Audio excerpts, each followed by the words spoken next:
Hope you're having a great start to your Thursday. It looks like another warm and sunny daytime ahead of us, but as we make our way towards the holiday weekend, big changes are in store. We could see some potentially heavy rainfall as the remnants of Isaac continuing to make your way to the north and eventually to the northeast. But for today, nothing but sunshine to start things off. We'll continue to work with that sun into the afternoon and early evening hours, adding on just a few clouds as we get into the overnight hours tonight. That's going to be our first signal of change. It won't be too much, at least until we get into Friday afternoon and Friday night, with the rain starting by late tomorrow. Today, though, that sunshine and winds transitioning out of the south are going to warm us up in a big way. We're looking well above normal for this time of year, in the mid-90s for highs. Overnight tonight, southerly winds will keep us mild as well, in the upper 60s and low 70s. But then, as Isaac continues to make its way to the north and northwest, very slowly today, but gaining in speed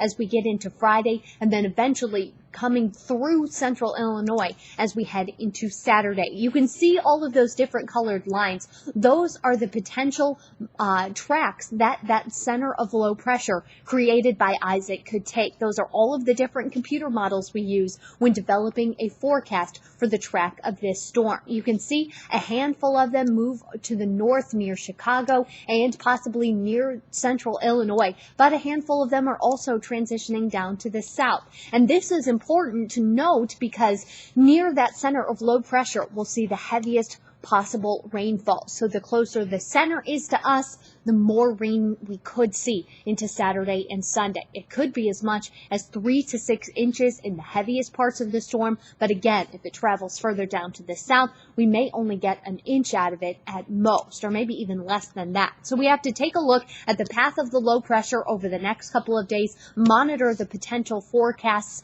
possibilities into Friday and early Saturday. But it's also important to note that it has some dry air to overcome as it makes its way through central Illinois as well. That's going to be set up today, and it's been with us over the past few days, so it'll have to overcome that, and that may limit rain totals as we get into the weekend too. But if we do see those 3 to 6 inches potentially with the very dry and hard ground, that's going to increase our risk for a flash flood. So we have to keep a close eye on that. As far as the timing is concerned, Futurecast bringing in that cloud cover during the daytime, and then by the afternoon hours, we could start to see our first few showers building in from the south and southwest. The heavier of the rainfall will wait until the daytime on Saturday, though, and that'll continue for much of the daytime. By Sunday, we'll start to see most of the rain moving to the east, but we still could catch some of that heavier rainfall, especially in the southeast during the daytime on Sunday, but all of that should likely end by the time we hit Labor Day on Monday. So if you're worried about the actual holiday itself,